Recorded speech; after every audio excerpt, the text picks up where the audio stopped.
Assalamualaikum.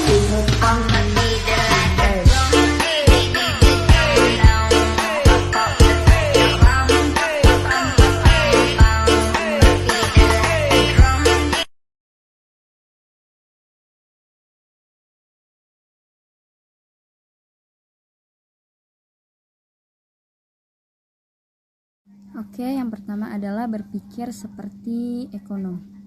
Ekonomi membahas tentang penawaran, permintaan, surplus konsumen, keunggulan komparatif, dan kerugian bobot mati. Nah, yang pertama adalah ekonom sebagai ilmuwan. Mereka menyusun teori, mengumpulkan data, dan menganalisisnya untuk memverifikasi atau menyangkal teori mereka. Oke, dalam mengolah data, sama seperti ilmuwan lainnya, ekonom mengumpulkan data dari suatu objek, lalu mengobservasi dan mengobservasinya kembali, tidak hanya satu kali, dari suatu objek tersebut untuk mendapatkan informasi tentang objek tersebut. Oke, selanjutnya adalah peran asumsi. Para ekonom menggunakan asumsi mereka untuk mempermudah pemahaman tentang isu-isu yang kompleks di dunia ini. Dan mereka menggunakan asumsi yang berbeda untuk menjawab pertanyaan-pertanyaan yang berbeda maupun memecahkan masalah atau isu-isu yang berbeda pula. Economics models. Economics use models to learn about the world. Their models mostly consist of diagrams and equations. All the models of economics are built with assumptions. Jadi model ekonomi ini dibuat berdasarkan asumsi-asumsi. Dan untuk model ekonomi sendiri ada dua, yaitu yang pertama ada the circular flow diagram and the production possibilities frontier. Okay, next, the circular flow diagram. What is the meaning of the circular flow diagram? Jadi, the circular flow diagrams, it is one of the basic concept of economics ya. Jadi, diagram aliran melingkar ini itu menjelaskan bagaimana uang itu bergerak atau berpindah melalui hubungan yang terjalin antara pelaku ekonomi utama, yaitu firms dan households. Dan dia juga punya dua jenis, yaitu ada real flow, kemudian juga ada monetary flow. Bedanya itu kalau misalnya real flow itu adalah hasil kerjanya yang dilakukan oleh berbagai agen ekonomi yang ada di suatu negara. Tapi kalau monetary flow itu uangnya. Jadi uang yang berpindah dari satu tempat ke tempat lain. Jadi bedanya itu kalau misalnya real flow itu hasil kerjanya, kemudian kalau misalnya monetary flow itu uangnya secara langsung. Nah, kemudian ada pelaku utama kegiatan ekonomi itu yang pertama ada firms, di mana firms itu kegiatannya adalah producing and selling goods and service. Kemudian firms juga meng-hire atau mempekerjakan labor, which is labor itu masuk ke dalam factors of production. Kemudian firms juga menggunakan factors of production yang lain seperti land misalnya. Pelaku utama yang kedua itu kan ada household ya. Apa sih kegiatan household? Jadi households ini buying and consuming goods and service yang sudah diproduksi oleh firms sebelumnya. Kemudian household juga mempunyai dan menjual faktor produksi gitu. Kemudian kegiatan-kegiatan tersebut kan saling berhubungan nih. Jadi hubungan dengan yang namanya pasar. Nah, pasar ini tuh ada dua. Jadi ada pasar barang dan jasa dan ada pasar produksi. Nah, kalau di pasar produksi ini, household itu sell factors of production. Jadi household itu menjual faktor produksi yang mereka punya, kemudian mereka akan mendapatkan revenue dari kegiatan tersebut. Kemudian di pasar faktor produksi juga firms itu meng-hire dan membayar upah karyawan. Firms ini akan mengeluarkan atau spend money untuk mempekerjakan dan memberi upah. Lalu yang kedua itu markets for goods and service. Pasar barang dan jasa ini tuh firms sell goods and service. Jadi yang menjual barang dan jasa itu ya perusahaan. Kemudian perusahaan mendapatkan revenue dari kegiatan tersebut, dan di pasar barang dan jasa juga household membeli barang dan jasa yang diproduksi oleh firms. Kemudian household juga akan spend money untuk membayar keperluan yang dibelinya. Nah, untuk lebih jelasnya kalian bisa lihat di gambar tersebut. Kalian bisa memahami dan mengerti bagaimana sih cara bekerjanya the circular flow diagram. Kemudian selanjutnya itu ada the production possibilities frontier atau batas kemungkinan yang terjadi saat produksi ya. Nah, apa sih maksud dari batas kemungkinan produksi itu? Jadi, grafik yang menunjukkan kombinasi output yang mungkin dapat diproduksi oleh suatu perekonomian berdasarkan ketersediaan faktor produksi dan juga teknologi produksi yang tersedia. Nah, itu tuh akan menimbulkan yang namanya konsep ilustrasi.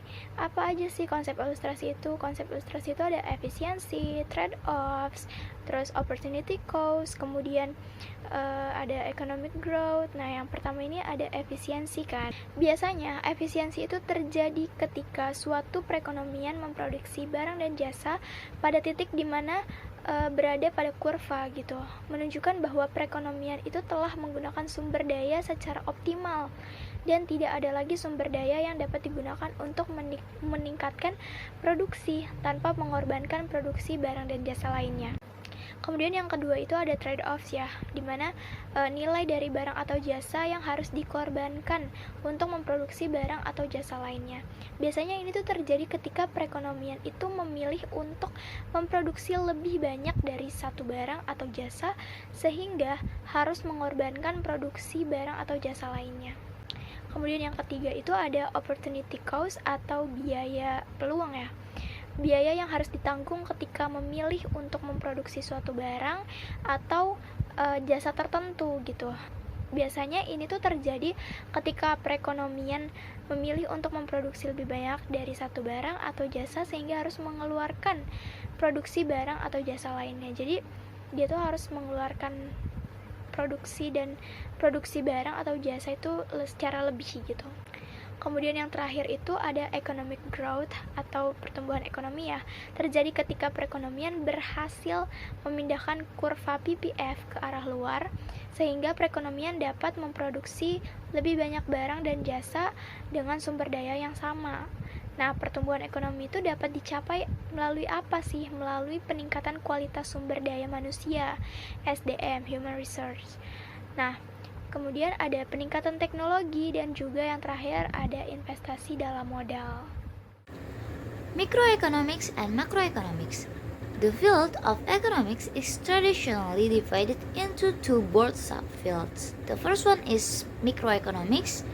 Microeconomics is the study how households and firms make decisions and how they interact in specific markets. And the second one is macroeconomics. Macroeconomics is the study of economy-wide phenomena, including inflation, unemployment, and economic growth. Jadi, ekonomi mikro itu adalah ilmu ekonomi dari tingkat individu, kelompok, atau tingkat perusahaan. Ekonomi mikro ini berfokus pada rumah tangga atau perusahaan dalam membuat keputusan tentang alokasi sumber daya yang terbatas. Ekonomi mikro ini membahas berbagai topik mengenai teori permintaan dan penawaran, harga faktor produksi, harga barang, kesejahteraan ekonomi, produksi, konsumsi, dan yang lain-lainnya yang berfokus pada analisis yang terjadi pada tingkat rumah tangga, individu, ataupun perusahaan. Sedangkan ekonomi makro itu mempelajari perekonomian pada tingkat nasional secara keseluruhan.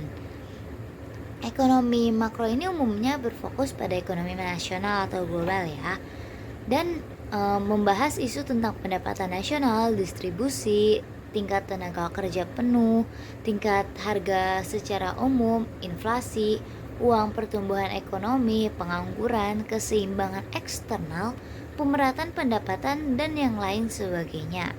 Jadi terdapat perbedaan dalam ekonomi mikro dan ekonomi makro. Oke, baik teman-teman. Untuk materi selanjutnya adalah the economist as a policy advisor. When the economists are trying to explain the world, they are a scientist. But when the economists are trying to help improve it and change the world, they are a policy advisor. Yang dimana berarti ketika seseorang ekonomi atau ahli ekonomi mencoba untuk menjelaskan dunia, mereka adalah ilmuwan. Menjelaskan dunia di sini maksudnya adalah menjelaskan bagaimana sih ekonomi itu bekerja, bagaimana ekonomi itu saling berinteraksi antara pasar, permintaan, penawaran, dan lain-lain segala macamnya. Itu adalah seorang ilmuwan. Mereka mencoba sebagai seorang ilmuwan.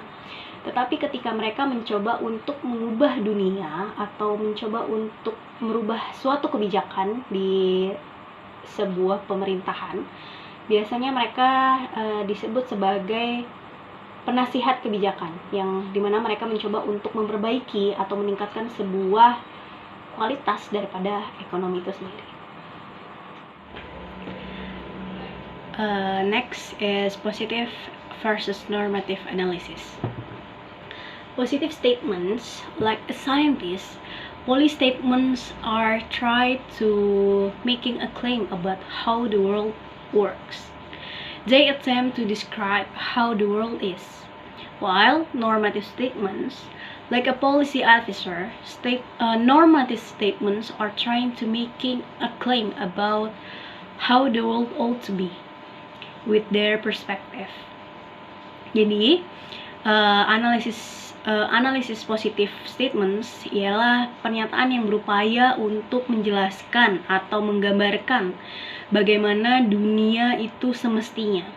Mereka ini biasanya menggunakan analisis deskriptif karena mereka mencoba untuk menggambarkan bagaimana dunia itu semestinya. Dengan menggambarkan sebuah ekonomi itu berjalan, mereka itu biasanya bekerja atau menjadi lecturer in university atau dosen di sebuah universitas, karena mereka menggunakan positive statements. Mereka mencoba menggambarkan sebenarnya bagaimana dunia semestinya. Sedangkan kalau normative statements, mereka ini mencoba untuk menyampaikan bagaimana sebenarnya seharusnya dunia ini, bagaimana seharusnya ekonomi itu berjalan. Mereka tuh menggunakan analisis perspektif mereka. Mereka mencoba menjelaskan perspektif yang menjadi perspektif mereka atau pendapat mereka dalam menyampaikan sesuatu kebijakan. Mereka ini biasanya menggunakan analisis perspektif seperti yang tadi sudah saya bilang. Dan biasanya mereka ini bekerja di lembaga atau sebuah pemerintahan yang bersifat untuk menganalisis atau mencoba untuk berusaha mempengaruhi kebijakan dalam proses pengambilan keputusan. Dan itulah perbedaan antara positive statements dan juga normative statements. Lalu yang berikutnya adalah contoh penerapan daripada positive versus normative analysis itu sendiri. Yang mana di sini ada suatu issues. There are too many mixed-use franchise in one place, resulting in the stores being in close proximity to each other.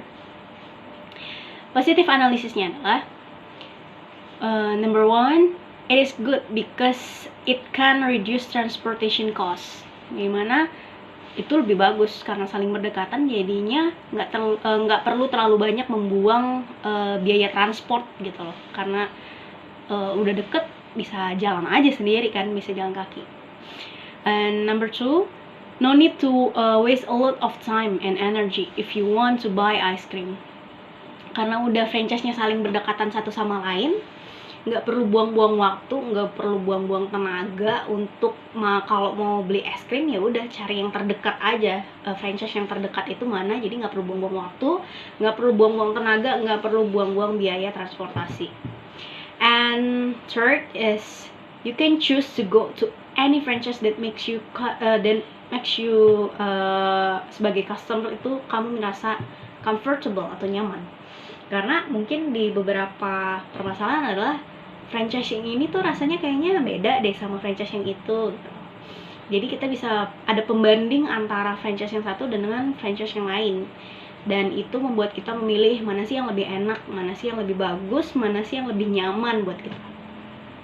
Itu adalah positive analysis. Itu mereka menggunakan positive analysis. Sedangkan kalau normative analysisnya adalah number one, who will be the customer? siapa yang mau jadi customernya kalau misalkan terlalu banyak franchise satu sama lain dan saling berdekatan gitu loh. Yang ada customer itu saling kabur-kaburan, mau terserah customer dong mau milih yang mana, yang ini atau yang itu. And number 2, there is the quality of the ice cream made will definitely decrease. Kalau terlalu banyak franchise itu bikin customer jadi lebih memilih mana sih kualitas es krim yang terbaik dari antara franchise yang satu dengan franchise yang ini gitu loh.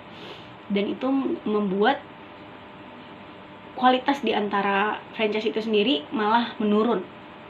Dan yang ketiga adalah benefit the government because tax revenues will increase. Dengan adanya banyaknya franchise yang dibuka, itu malah membuat pendapatan daripada pajak itu malah meningkat.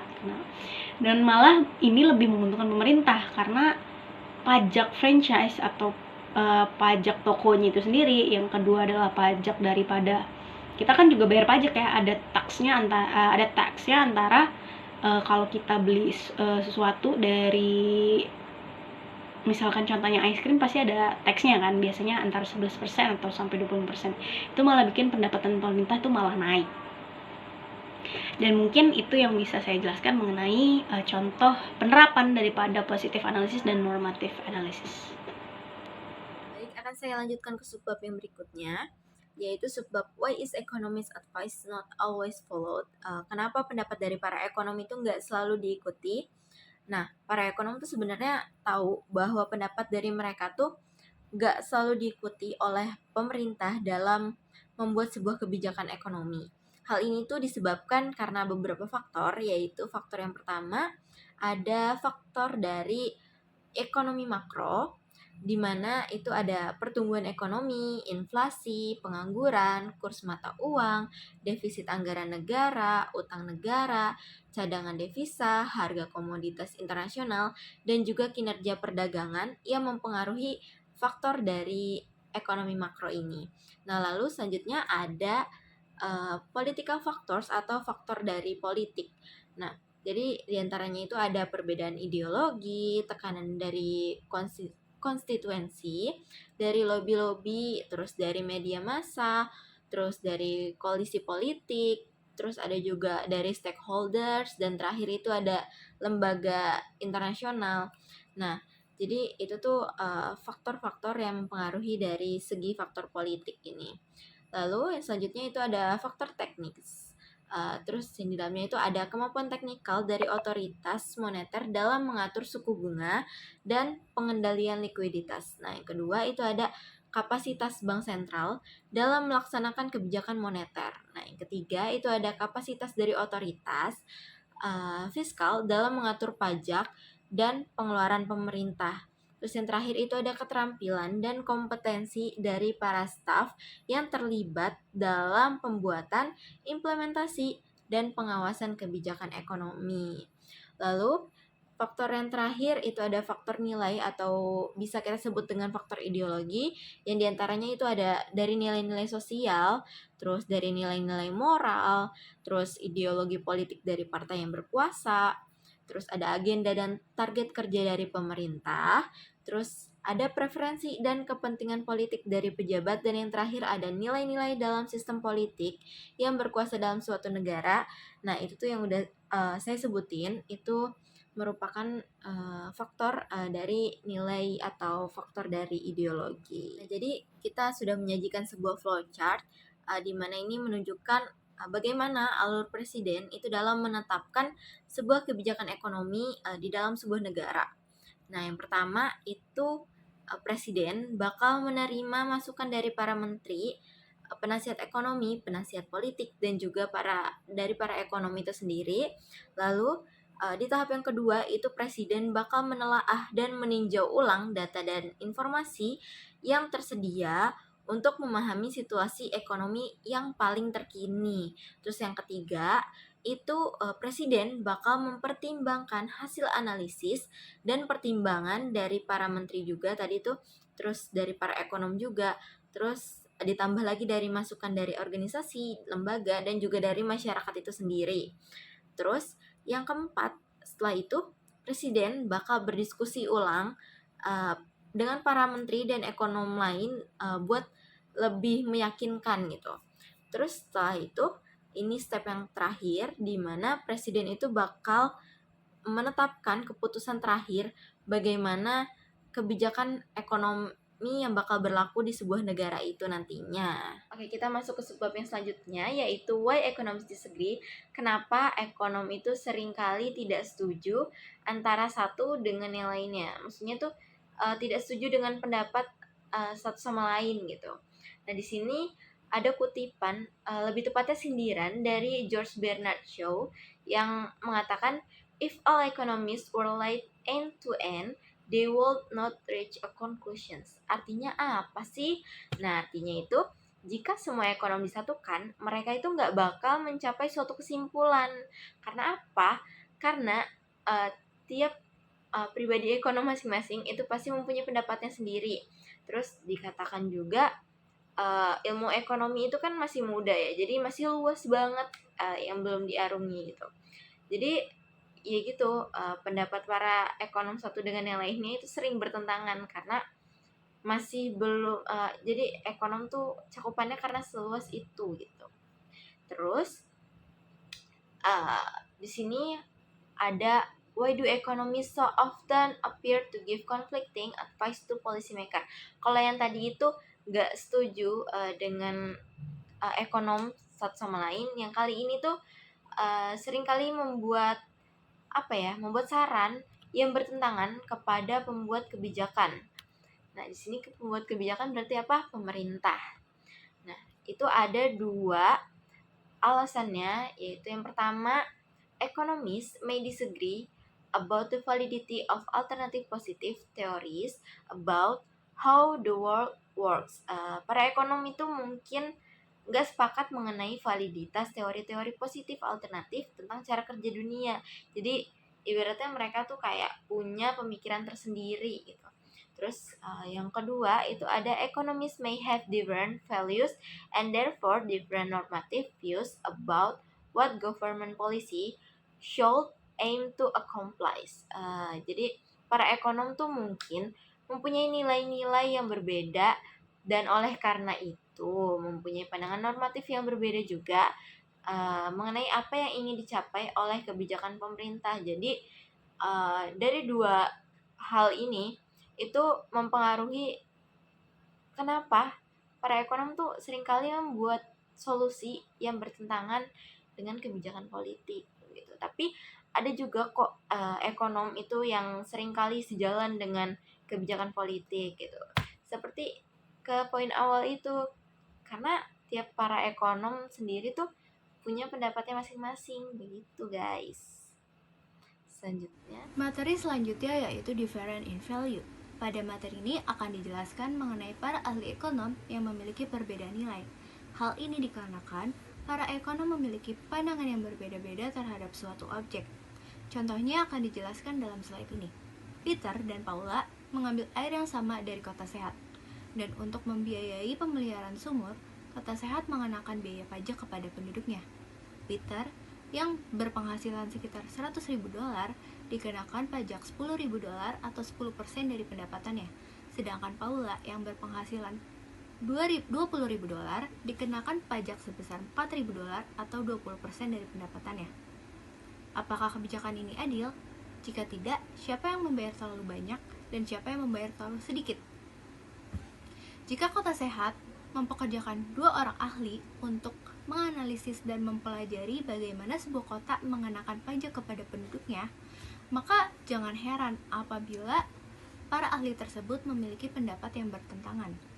Contoh sederhana ini menunjukkan bahwa para ekonom mempunyai pendapat yang berbeda mengenai kebijakan publik, seperti yang telah dibahas mengenai analisis normatif dan analisis positif, bahwa kebijakan ilmu pengetahuan saja tidak bisa dinilai berdasarkan landasan ilmiah. Terkadang, para ekonom memberikan nasihat yang bertentangan karena memiliki nilai yang berbeda. Materi berikutnya yaitu mengenai perception versus reality. Pada materi ini kami mengambil 2 contoh, yaitu mengenai pengendalian sewa dan mengenai tarif dan kuota impor. Di proposisi pertama ada pengendalian sewa. Proposisi ini menjelaskan mengenai sebuah kebijakan yang menetapkan batas maksimum yang sah yang dikenakan oleh tuan tanah untuk apartemen mereka. Hampir semua ekonom percaya bahwa pengendalian sewa berdampak buruk terhadap ketersediaan dan kualitas perumahan dan merupakan cara yang mahal untuk membantu masyarakat yang membutuhkan. Namun, banyak pemerintah kota yang mengabaikan saran para ahli ekonom dan menetapkan batas atas harga sewa yang kemungkinan dikenakan oleh tuan tanah. Lalu, proposisi kedua mengenai tarif dan kuota impor. Dua kebijakan yang membatasi perdagangan antar negara. Hampir semua ekonom menentang hambatan terhadap perdagangan bebas.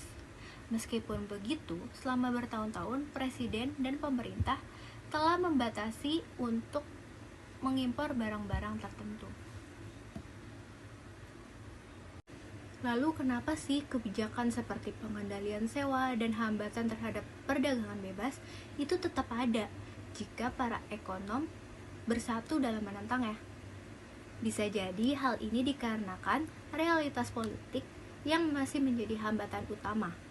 Selain itu, bisa jadi juga para ekonom belum cukup meyakinkan anggota masyarakat bahwa kebijakan tersebut tidaklah diinginkan. Halo semuanya, saya di sini akan menjelaskan ulang secara ringkas apa yang sudah disampaikan oleh teman-teman saya tentang ekonom atau ahli ekonomi. Para ekonom mencoba mendekatkan subjeknya dengan objektivitas bagaikan seorang ilmuwan. Ilmuwan bekerja di bidang saintis, sementara ekonom di bidang ekonomi. Sama halnya dengan ilmuwan, ekonom membuat hipotesis dan membangun model yang disederhanakan untuk memahami dunia perekonomian. Dua model ekonomi sederhana adalah diagram alir melingkar dan batas kelayakan produksi. Lalu, ekonom dibagi menjadi dua subbidang. Yang pertama adalah ahli ekonomi mikro dan yang kedua ahli ekonomi makro. Ahli ekonomi mikro sama halnya yang kita ketahui mikro atau lingkup terkecil, yaitu lingkup rumah tangga atau perusahaan di pasar. Lalu makro yang kita ketahui lingkupnya lebih luas, yang mana mencakup dunia yang lebih luas lagi secara keseluruhan. Selain itu pula, para ekonom saat memberikan nasihat atau memberikan saran, sama halnya dengan manusia biasanya, terkadang terdapat perbedaan pendapat atau perbedaan sudut pandang. Perbedaan pendapat atau sudut pandang ini mencakup perbedaan nilai ilmiah yang ada dalam pendapat-pendapat si ekonom. Namun, di sisi lain pula, di saat para ekonom sepakat dengan satu sudut pandang, terkadang pembuat kebijakan mengabaikan saran dari ekonom karena beberapa hal atau beberapa halangan. Nah, di dalam membuat saran atau statement terbagi dua. Yang pertama adalah positive statement, yang mana berdasarkan kenyataan yang ada di dunia sebenarnya. Yang kedua adalah normative statement, yang bisa kita garis bawahi di sini adalah normatif. Nah, di sini sudah jelas sekali di bagaimana ekonom berpikir, yaitu tentang bagaimana seharusnya dunia ini bekerja. Nah, di saat ekonom membuat pernyataan normatif, mereka lebih bertindak sebagai penasehat kebijakan dibandingkan ilmuwan. Cukup itu saja ringkasan dari saya. Jadilah ekonom yang cerdas untuk membangun perekonomian Indonesia menuju Indonesia Emas 2045.